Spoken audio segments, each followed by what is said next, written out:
Hey, welcome back to the How to Podcast series. It's Dave with you. Hope you're doing well.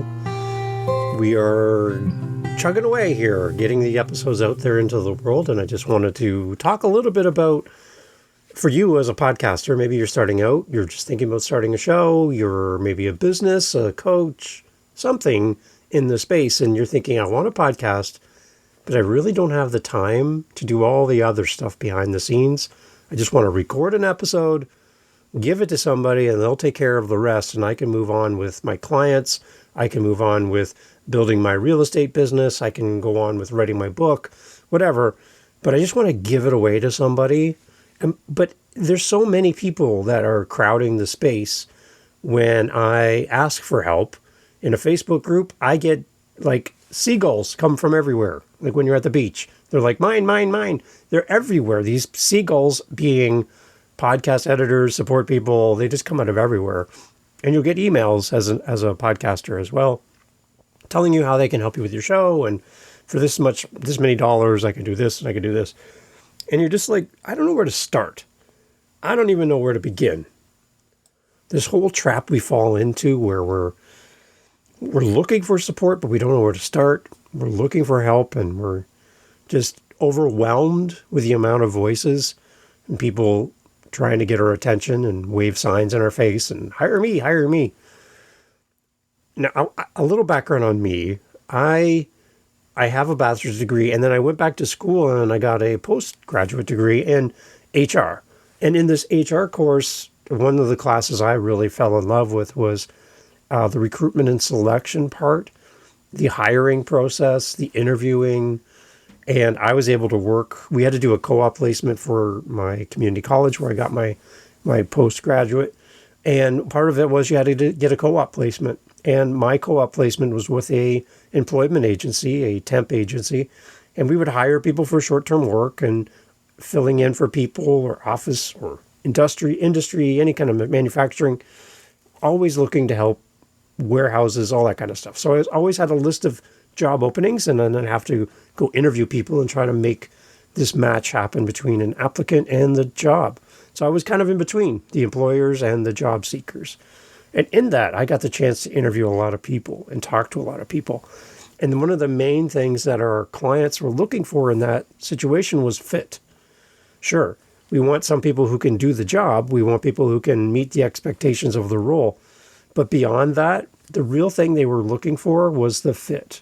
They wanted to know that they had the right person in the right space who would not only come in and do the tasks associated to the job, whether it be short-term or long-term, but they wanted somebody who fit into the culture of their community and into the culture of their business.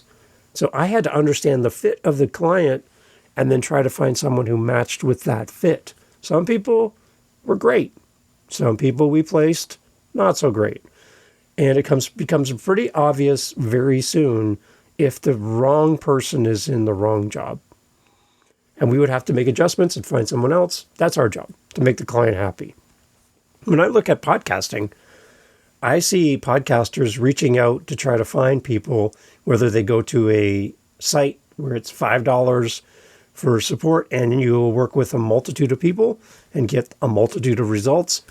And then I see people who charge a lot of money. Like, I can't afford to hire them. They charge way too much money, and they want to raise the bar to a level where people are making an exorbitant amount of money for the required work involved to do the podcasting. So I'm like, where's the nice neutral middle ground in this conversation? And it goes back to band practice.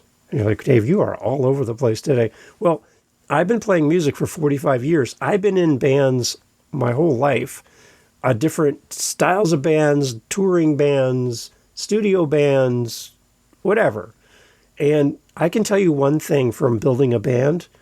There's some key elements that are required in creating this group of people that make music together, similar to the fit that I would have to have for placing somebody in a job.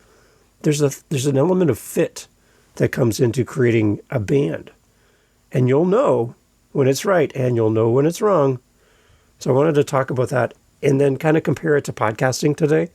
so that you can kind of get a good idea of what it means to find the right fit when you're looking for somebody as a podcast editor, a support person, a VA, virtual assistant, who can help you with your podcast. Because you can't do it all. Right? No, you can't. And you can't do it all well while you're still trying to grow your business. So it might be time for you to look at hiring somebody. And that's what I do outside of recording podcasts, is I help podcasters. So I'd love to talk to you. But thanks for hitting play. Let's jump in. I promise this isn't a big commercial. Let's talk about fit when you're looking to hire somebody to support your podcast. So when a band changes members, like a band is like a little family. Okay, we rehearse together, we tour together, we spend a lot of time on the road, we spend a lot of time setting up and tearing down, long nights, getting home early in the morning, and back in the early days of my career as a musician, coming home smelling like smoke and beer from the local pub that I played at or the bar. I've seen a lot from the stage. I've seen you misbehaving. I've seen it. I've had some pretty interesting things. I've had people spill their beer on my gear and equipment on the ground on the stage. I've had people making out on the stage at my feet while I'm trying to play. I've had some pretty interesting things happen. So yeah, it's interesting, the life of a musician. The audiences are pretty odd sometimes, and it's fun to watch. But it's an interesting family that you develop as a musician. You go through these things together. You build this family. But then there's a point where somebody, for some reason, leaves the band, and you need to bring somebody new in. Now, we've auditioned some of the most amazingly talented people who come into a rehearsal or an audition, and they have like the best equipment, the best guitar, the best drums, the best mics, they have the best everything. And they come in like they are God's gift to the musician world. And they come in and how they grace us with their presence to come and audition for this seemingly meaningless role of being in our band. And you can tell there's an air about them. Like, we are so lucky that they've come into our world, and we should treat them as such. And in that, we've had some amazingly talented people who come in, blow you away with their skills, their talents, their abilities. They're like, oh my gosh, this person's amazing. And we've had people come in that are like, yeah, you can tell they're learning, they're eager, but they're no way at the same level as that other person who's like an expert. But you know what the best determination for me and my fellow bandmates around who we would pick for our band doesn't really come down to how great they are at shredding on the guitar or the notes they can hit as a singer, how great they are as keeping time and rhythm as a drummer, the sick bass beats they got when they play bass. There's so many different elements. Sure, those are all important. But what's really important is what it's like to sit next to you in a van for 12 hours as you drive to a gig, set up in 2 in the afternoon, and then play till 2 in the morning, and then pack everything up and get back in that same van. That's fit. That is community. That is the feeling of being comfortable around somebody. And that is, to me, more important than how great somebody is as a musician. You can be the best guitarist in the world. You could be the Eddie Van Halen of, your town, your community. But if you're arrogant, if you are off-putting, and I don't mean like putting cups, but off-putting, you're just like, people don't feel comfortable around you.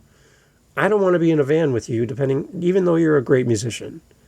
It all comes down to fit.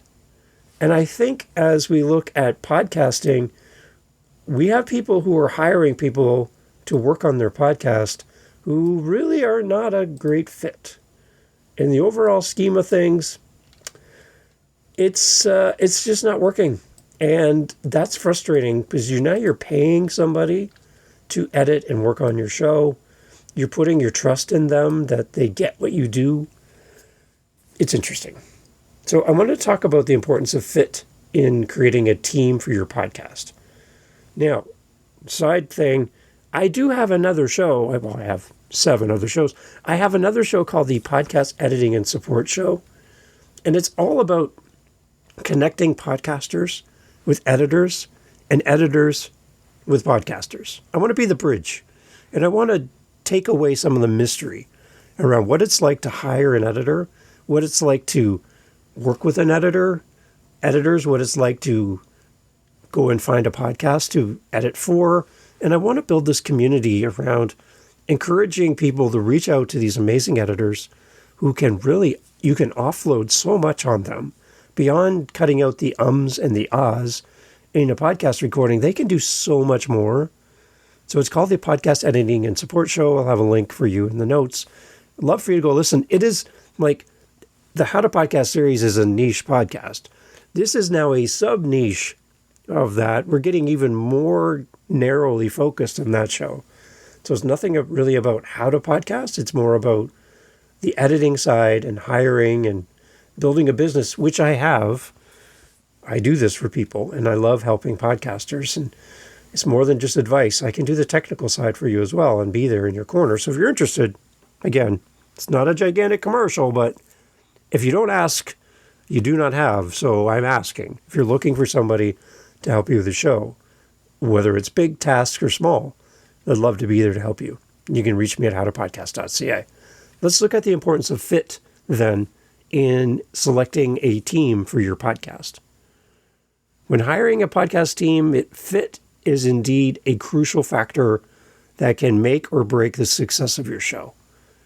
Just as in a band, chemistry and cohesion as a group for your podcast team can significantly impact the quality of the output and the overall experience of creating content, because you got the right people in the right place at the right time as your support. So what's all involved in this importance of fit? There's a few things. First, it's not just the technical skills required to do the thing you're looking for when you're hiring a support person. Understanding the technology is important. Understanding how to play the guitar to be in a band is important. But a proficiency in technology is not the essential piece in hiring somebody to work with you on your show. It's not the sole determining factor. A podcast producer, editor, support person should possess a combination of technical skills, creative mindset, and a strong communication ability. These skills, though, must be balanced by their ability to integrate well within your existing team and the culture and tone of your show. So if you have a very casual, relaxed, laid-back podcast, to bring in somebody who's hyper and noisy and loud and bombastic might not be a great fit. You need to understand the tone of the person you're talking to so that you know that they're going to fit. You could jump in a van with them for 12 hours straight and not be pulling out your hair because they are just crazy as far as how they talk to people and all of that. I see that fit problem happening with gurus in the space of podcasting, where somebody might be a celebrated expert, but my gosh, are they rude? Or I don't understand why they have no filter. Or they use really bad examples to reinforce their points to the part where I feel embarrassed for them because they are really graphic and they say things that turn people off. Yet they're celebrated and given awards and speaking opportunities, which I don't get. Yet, I'll come back to the topic. Make sure that it's not just the technical skills that you're looking for, but make sure that you're looking for somebody that integrates well with your system, with your group, with your show, and with you as a host. Super important. There's also got to be, when you're looking for fit, a cultural alignment with the people you're talking to. As a podcaster, when you're looking to hire somebody, make sure you look for team members that they have values and a work ethic that aligns with your podcast mission and the style of your show.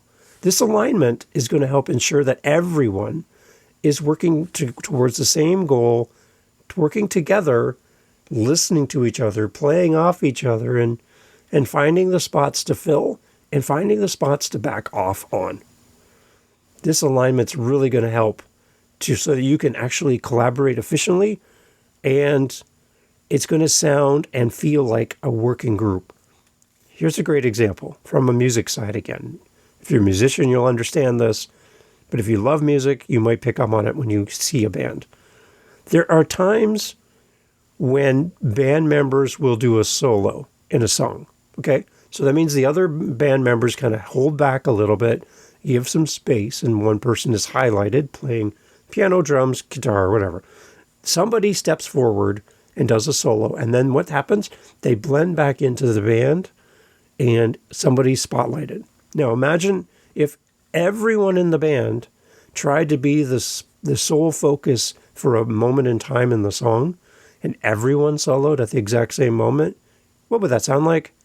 That would be a complete mess, a train wreck. It would be terrible because everyone would be fighting over each other for attention and fighting for the spotlight, and it would just be a sea of noise, and it would not be a great experience for anyone, including the audience. So you need to then find somebody who fits into your band or fits into your podcast that is willing to take a back seat, willing to step forward, and willing to find their groove in the space so that they complement everyone involved. They don't take over. They don't try to enforce their will on your podcast or their will in the band setting. They don't try to overrule, overtalk, overspeak. They don't try to bully their way through. And that's what you want, especially when you're in a van for 12 hours. You want somebody who fits into the feel of what you're doing. So please keep that in mind. You need to find somebody who fits into the culture of your podcast. That's super important. Another thing in this as well is the personality of the person that you're going to hire and how they work within a team. Going back to the job placement role that I had in the past with HR, this is huge. The companies that would hire us to find employees for temporary work or long-term work would always be saying, Dave, we're looking for somebody with the right personality for the role, and we want somebody who works well within a team setting. That's what's going to help because they're coming into the role basically to fill a gap that's happened because of some reason, and I need somebody who's up to speed as quickly as possible. I don't have a 3-month onboarding process. I need them to produce now. And as a podcaster, you're looking for somebody that's not going to take 3 months to gently work their way into your system. You need somebody to edit this episode for this week and get it done. So you're looking for the right personality and you're looking for somebody who works well in a team. Consider how potential team members interact during the interview process. This is one of the key things that I leaned in on as an interviewer is the person I'm interviewing, are they a good listener during the interview? If they don't listen to me interviewing them for a potential job, I can tell you with pretty good certainty they're not going to listen to anyone in leadership, a boss, a coworker, because all they are is caught up in their own world. So are they a good listener? And when you're going to go hire someone to work with you on your show, you need to make sure that this is a good listener, that they're listening to you as the podcaster. This is your show, and you want it to be the best it can be. So you need to hire the right person who listens. Do they show respect for others? Another key indicator during the interview, if I have somebody I'm interviewing and they're talking over me while I'm trying to ask them a question during the interview, not a good look. Not a good look.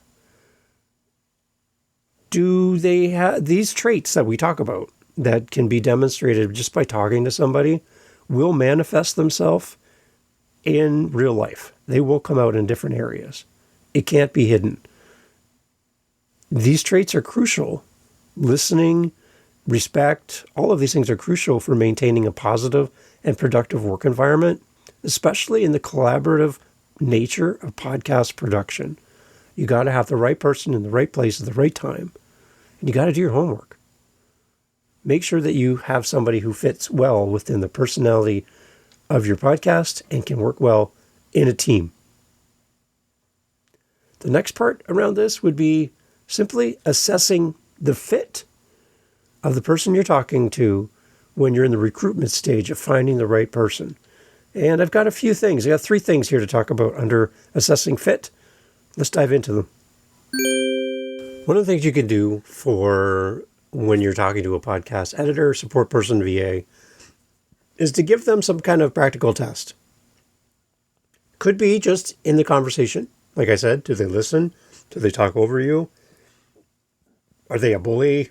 All these things are going to come out just in talking.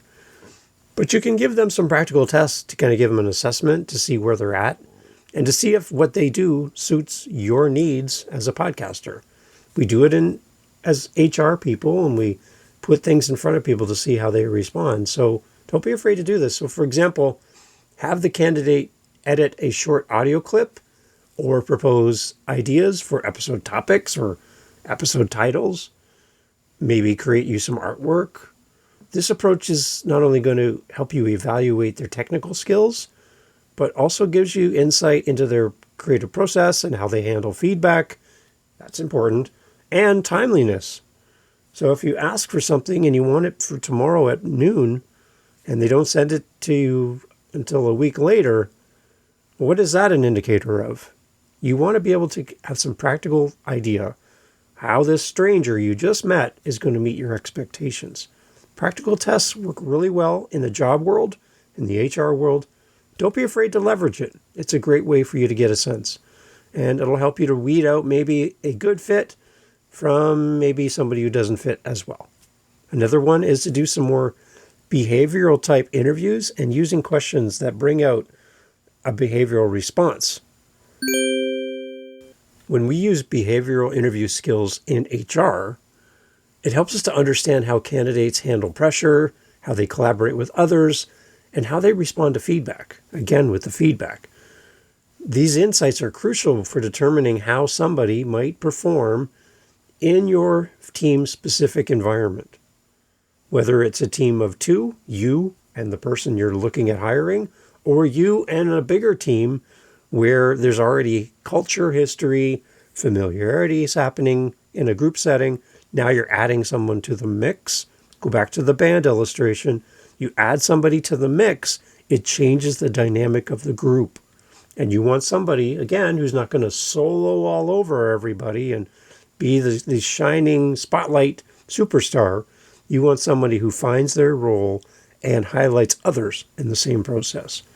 Behavioral interview questions are great for helping you to establish that connection. Another thing you can use and leverage is to ask for a trial period instead of just jumping into a full-on relationship with this new person. Ask for a trial period right from the beginning. So in job placement, working with temporary job postings and working with filling roles within companies, there was always an out. We would send somebody to them, and if they weren't a good fit, we would replace them. And there was always a built-in trial period where the client had the ultimate say as whether or not this person would be the right fit, again with the fit, the right fit for their company and for what they needed. So we did our best to screen, but we can't screen for everything. And having somebody on site in a team setting is always the best indicator of the right fit. So don't be afraid to ask for a trial period. Consider implementing trial periods or project-based assignments before you make any type of full-time commitment with anyone. This is going to allow you to assess how well the candidate integrates with your team and with the workflow of your podcast. So do a 1 month, do a 2 week, do a 3 month, where you will sit down at the end of it and recap, talk about what you love, what you would love to see change, or you have the out to say, thank you for working with me, I'm going to go in a new direction. It's built right in. It's great. It's really great. Think about the employers. They've got a 30, 60, 90-day review process for every new employee. And in those periods, at any point here in Canada, they can say to the client or the new employee, it's not working out. Thanks for your time. And there's a note. And they can make a change because it's built right into the expectations. So have a 30-day, 60-day, 90-day trial period for anybody that you work with on your podcast, and be willing to make the right call instead of being afraid of hurting somebody's feelings. Don't lie to them. If it's not a good fit, make the call and move forward with someone else. There's always someone out there who can work with you and help you in your team. So how do you build a cohesive team around your podcast? I got a few ideas for you to consider. Now, I'm a team of one, so I'm a bad example of this because I'm doing everything myself right now.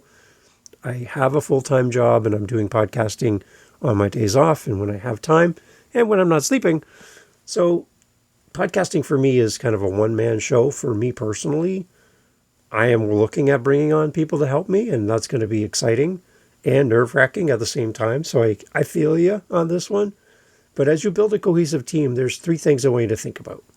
First of all, is setting clear expectations of what you need and who you need on your show.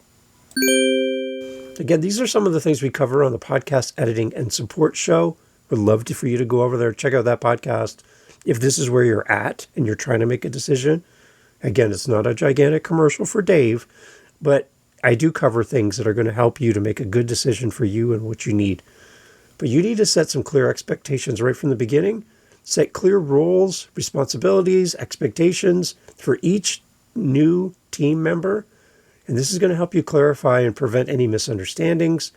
That also ensures that everyone knows their part in the podcast production process, and you have a familiarity and comfort with the people you're bringing on. The next thing is to help create an atmosphere where you foster collaboration. You're not hiring a bunch of individuals who work on their own in silos and never interact with each other or with you. We want to foster collaboration. We need to create an environment within our podcast, whether it's just you and one other person or you and a team of many, that encourages open communication and idea sharing. There's wisdom in the counsel of many, and in that, everyone's opinion matters, everyone's opinion counts, and there might be elements of everyone's opinion mixed together in a group setting that comes to a better solution than you could have on your own. Remember, you're working with people who work for other people as well. So as I'm working on someone else's podcast or helping them with their show, I can leverage the learnings from working with that person that could come over to your show and help you in the same process. So you get the benefit of me working with someone else to make your show better. It's a great connection and a great collaboration opportunity. Don't be afraid of this, and do whatever you can in a group setting to foster a collaborative spirit within your group. Again, it might just be you and one other person, but there has to be this give and take of collaboration. Really important. And one thing I love to consider for you as you set up a team is set up from the beginning continuous feedback loop. From the beginning, when you're setting up a team, again, whether it's just you and one other person or you and many, set up a regular check-in with your team members to ensure that they're feeling fulfilled in their roles, that you address any concerns promptly in the moment as quickly as possible. This ongoing communication loop helps maintain a positive team dynamic and allows for adjustments where you need them. It's a great way to start it right from the beginning. It becomes the norm of the group. It doesn't become the exception, right? When it becomes the exception, then people get their backs up because they're like, oh, you want to talk about my work? What, did I do something wrong? Immediately we default to the worst possible scenario. But setting it up from the beginning that this is how we do things here, we regularly check in with each other and make sure that we're all heading in the right direction. Setting it from the beginning is easier than trying to add it to an existing group. So set it up right away. So while technical skills are important, being able to play the guitar like Eddie Van Halen is great. The right fit in terms of personality, work style, and team dynamics can be the key to a long-term success within a podcast production group and team.